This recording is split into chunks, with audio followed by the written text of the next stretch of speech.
In our headlines on this Wednesday afternoon, January 18th. President Yoon Suk-yeol is in Switzerland to attend the World Economic Forum, where he is scheduled to share a speech addressing his global counterparts, corporate heavyweights and social figures. Health authorities here will share their decision on the fate of indoor mask requirements this coming Friday, just ahead of the long weekend in light of the Lunar New Year. Ukraine's First Lady calls for support to the World Economic Forum to ease the plight of her people amid Russia's brutal military aggression against Ukraine. We begin on the diplomatic front as President Yoon Suk-yeol prepares to address his counterparts and industry insiders at the World Economic Forum in Davos this week, having ended his visit to the United Arab Emirates. Now, that being said, my colleague Kim Do-yeon starts off with a recap of the president's agenda in the UAE. To take a look. The important thing is we have the power to choose, said South Korean President Yoon Suk-yeol as he shared his ideas about humanity's future. To those who pursue peace and prosperity, he said, this right to choose and control technology is as important as a right to live. 주어진 권한을 바르게 사용하기 위해서는 우리가 나아가야 할 올바른 미래를 먼저 설계하고 기준이 반드시 필요한 것입니다. 어떠한 일이 있어도 포기할 수 없고 포기해서는 안 되는 가치가 인간의 존엄입니다. This came as he attended Tuesday's Future Vision Forum in Dubai at the city's Museum of the Future, one of his last stops on this trip. Just before he left the UAE, he also sat down with Dubai's ruler and Prime Minister Sheikh Mohammed bin Rashid Al Maktoum to reaffirm what the two countries discussed during the summit, expanding their cooperation in multiple areas. The Prime Minister especially showed his appreciation for South Korea's support for the UAE's hosting the upcoming COP28 and said he looks forward to tackling climate change together.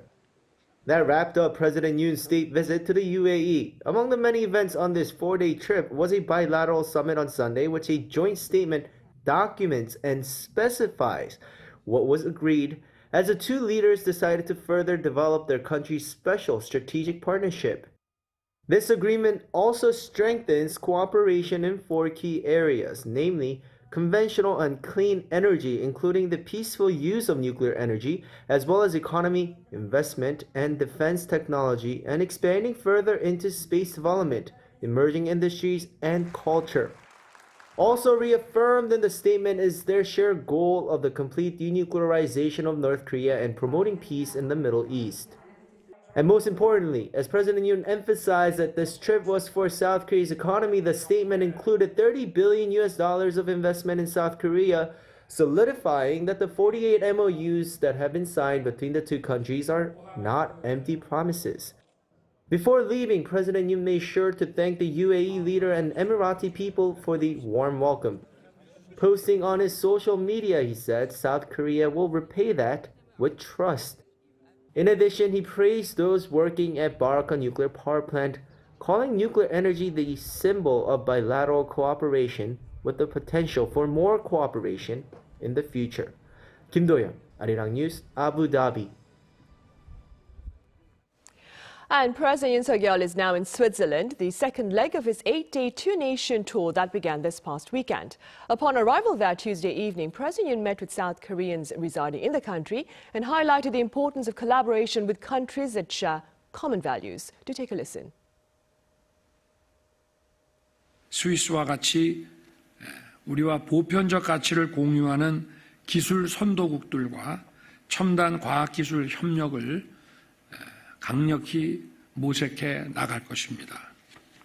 Making note of the remarkable expansion in bilateral trade volume each year, President Yoon also highlighted the two countries' 60th anniversary of diplomatic ties this year and pledged to commit to another 6 decades of strong ties based on trust and cooperation.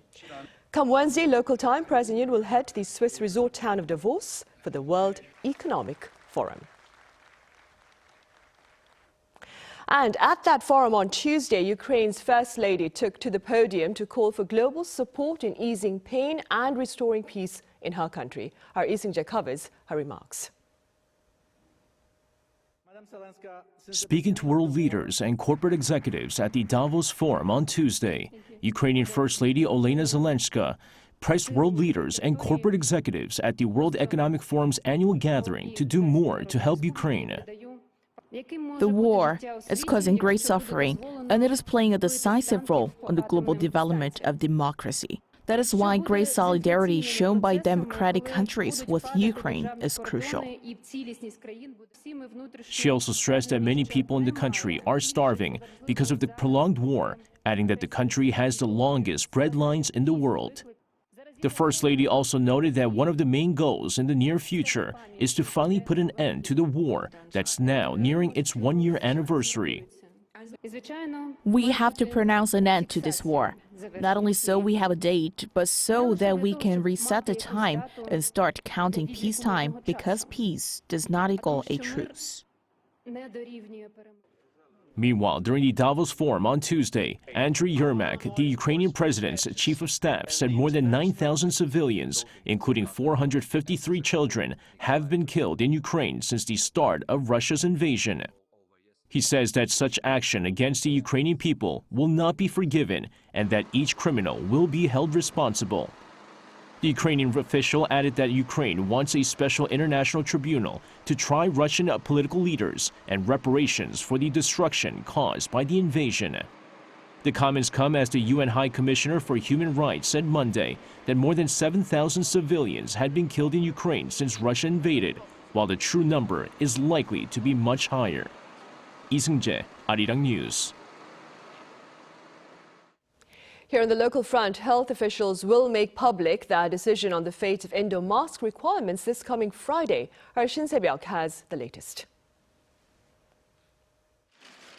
The South Korean government is set to decide the timeline for almost completely ending the indoor mask mandate this Friday as the seventh COVID-19 wave subsides. This is according to Interior Minister Lee Sang-min during the government's virus response meeting on Wednesday. With this winter's COVID-19 wave past its peak, the overall virus situation is stabilizing. The indoor mask mandate is the last remaining antivirus measure left in the country. Last month, the government announced a two-phase plan to scrap the indoor mask mandate. In the first phase, mask wearing would no longer be required, but rather recommended in public places except for high-risk facilities such as hospitals and public transportation. And this would only be possible if 2 out of 4 criteria were met. The criteria include a stable number of new infections, a downtrend in critically ill cases and death, sufficient medical response capabilities, and a boost in the vaccination rate among people aged 60 years old and above, as well as those working in or residing at high-risk facilities. As of now, 3 out of these 4 requirements have been met, with the exception of the booster take-up by older people. In the second phase, the mandate would be completely lifted for all places. While some speculated that indoor mask restrictions would be eased as soon as after the upcoming Lunar New Year holiday, it's now widely expected that the new policy will be implemented at the end of the month due to uncertainties such as the current situation in China. One expert, meanwhile, says the most important thing to consider now is the country's capability to handle a health crisis rather than when the mandate is dropped. When to downgrade the indoor mask mandate to a recommendation isn't important. We should now think about whether the country's medical system is really ready for and capable enough to handle the situation if things go bad all of a sudden. As for the prospect of future infections after the lifting of restrictions, medical experts believe figures would stay at around the current level. Shin Se-byuk, Arirang News. And in other news, there has been a major milestone with regard to Korea's air defense capabilities. Our ministry correspondent Oh Soo-young has details. Just 6 months after its first test flight, the first fighter jet built independently by South Korea has gone supersonic. According to the Defense Acquisition Program Administration, the first prototype of the KF-21 Porame aircraft surpassed the speed of sound, Mach 1, or about 1,200 kilometers per hour, for the first time on Tuesday. Taking off from Sachon Air Base, the prototype flew at an altitude of about 40,000 feet over the country's southern waters and reached the milestone speed at around 3:15 p.m. Defense officials say the successful supersonic flight confirmed the aircraft's structural stability.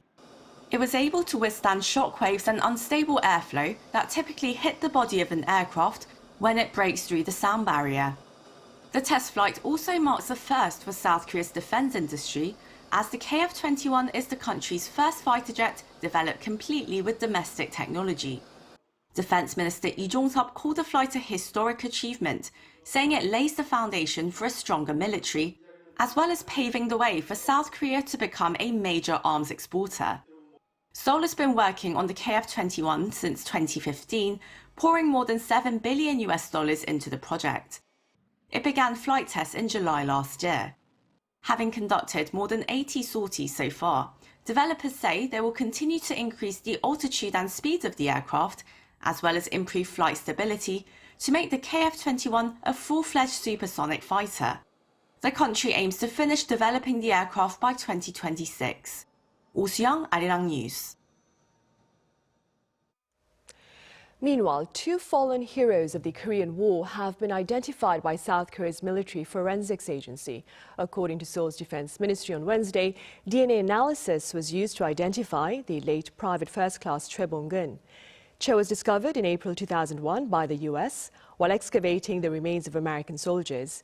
Now, he was the father of 2 children when he died at the age of 31 during an advance by South Korean and UN forces northward through the 38th parallel in October 1950. The agency also identified the late Sergeant Oh Moon-kyo, who was at the Arrowhead Hill in Gangwon province, where some of the deadliest battles of the war took place. Now, he died at the age of 22 without seeing his newborn son.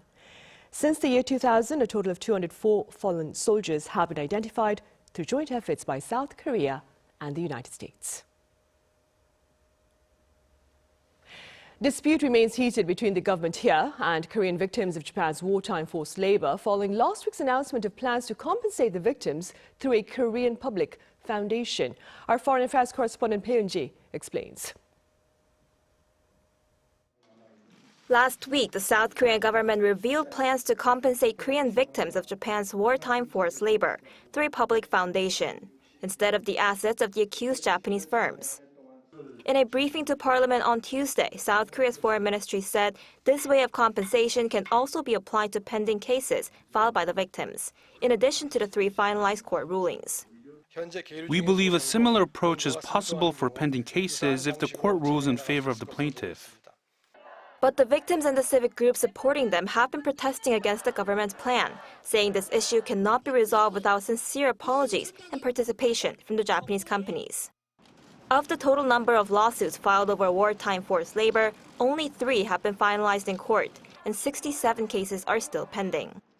In 2018, the Supreme Court made landmark rulings ordering 2 Japanese companies, Mitsubishi Heavy Industries and Nippon Steel, to compensate the Korean victims of forced labor during Japanese colonial rule. Earlier in the day, to boost bilateral ties, South Korea's President Yoon acknowledged that relations between Seoul and Tokyo have recently shown clear improvements after years of tension. These remarks were made on behalf of the president by the first vice foreign minister at the 56th joint meeting of the Korea-Japan and Japan-Korea Cooperation Committees held in Seoul. Yoon's message mentioned that South Korea and Japan are the closest and most important neighbors, and that they require cooperation in all fields, including security and the economy. In a message delivered by Japan's ambassador to South Korea on Tuesday, Japanese Prime Minister Fumio Kishida also pledged to work toward improving bilateral relations by promptly resolving pending issues. Pei Eun-ji, Arirang News.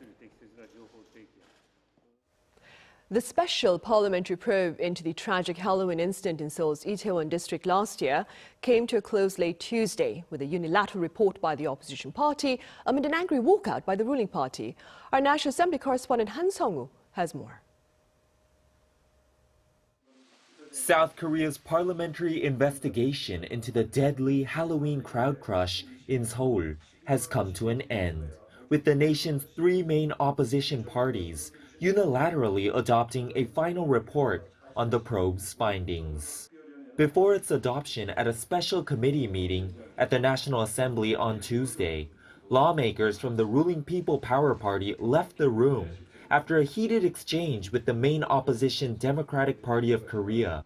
The opposition's claim in the report that Interior Minister Lee Sang-min, who's being pressured by opposition lawmakers to resign, is responsible for the Itaewon tragedy, was slammed by the ruling party as a political scheme.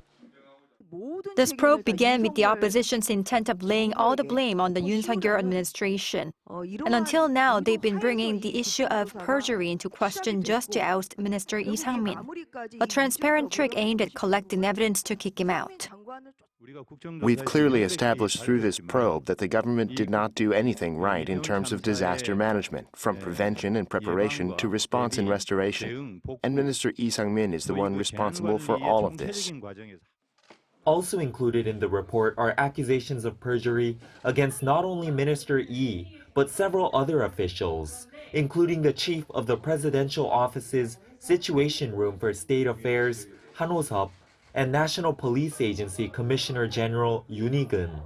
Also present in the committee room before being escorted out for disturbing proceedings were a few members of the bereaved families, who screamed at ruling party lawmakers for refusing to adopt the report.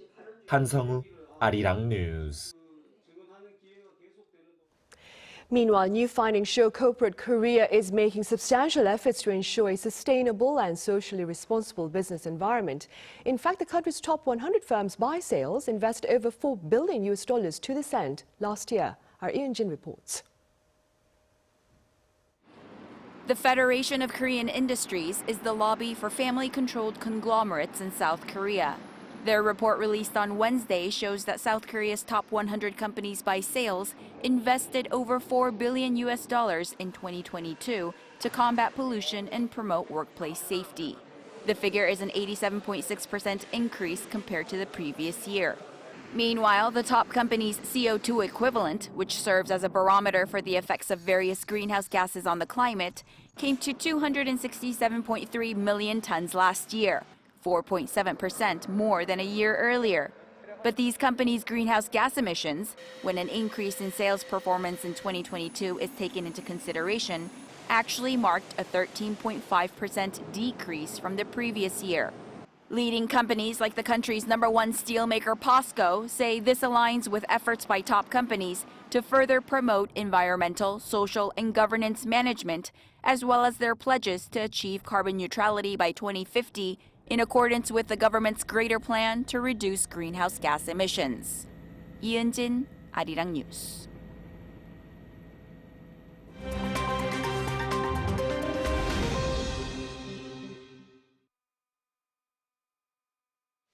Let's take a look at what's going on in the world now.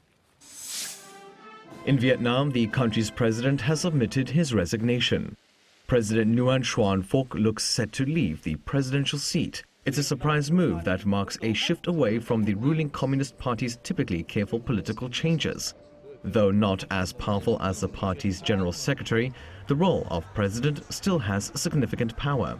The president's resignation follows an anti-corruption drive that has seen several ministers fired and arrested over scandals involving the country's COVID-19 response, including the sale of overpriced COVID-19 testing kits and repatriation flights. The Communist Party has said that the president is responsible for the corrupt actions of senior ministers under his supervision during his 5-year stint as Vietnam's prime minister from 2016 to 2021. Moving on to the Australian Open now, as officials on Tuesday banned Russian and Belarusian flags from the tournament. This follows a courtside incident on Monday when a Russian flag was waved during an opening round women's singles game between Ukraine's Katerina Bindel and Russia's Kamila Rahimova. According to a complaint by Ukrainian fans, the Russian flag was displayed to taint Bindel. But Russia's embassy in Australia pushed back, saying Tennis Australia had caved in to political manipulation. The tournament's organizers had originally allowed spectators to bring the flags, provided they caused no disruption. Currently, Russian and Belarusian players are allowed to compete in the tournament, but not as representatives of their countries. Bindel beat Rahimova to advance to the next round. Meanwhile, in Germany, Swedish climate activist Greta Thunberg has been released from brief police detention following an identity check. Thunberg had been detained by police on Tuesday local time in the condemned village of Lützerath. She was protesting alongside other climate activists against the town's demolition, despite a court order to evacuate the area. Lützerath is said to be swallowed up by the expansion of the Garzweiler mine, operated by local energy company RWE, as Germany looks to avert an energy crisis brought on by Russia's war on Ukraine. But climate activists say Germany should not be mining more coal and should instead focus on expanding renewable energy sources. And finally, hundreds of pet owners and farmers gathered at St. Peter's Square in the Vatican and at cathedrals all over Italy and Spain on Tuesday to have their pets and farm animals blessed. Members of the clergy gave blessings to cows, donkeys, turtles, birds, horses, and of course, cats and dogs. This was to mark St. Anthony's Day, which honors St. Anthony Abbot, the patron saint of domestic animals. St. Anthony Abbot was a 4th century hermit known for his love and care for domestic animals. The blessing ceremony is celebrated every year on January 17th, the day he is said to have died. Matthew Ashley, Arirang News.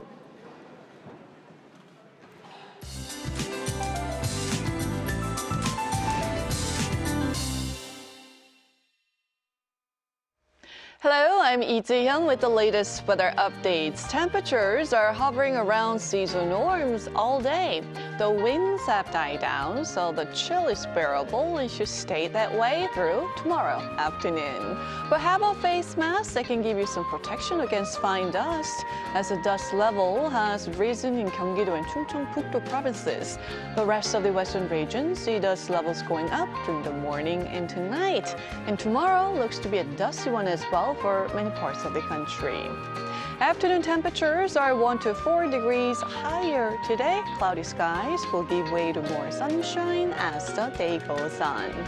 The relatively warm weather will be followed by a dramatic cold snap that's forecast to hit this year's Seollal holiday. A blast of cold weather will freeze the peninsula, dropping as low as minus 14 degrees on the temporary holiday next Tuesday. With that in mind, here's a look at the weather conditions around the globe.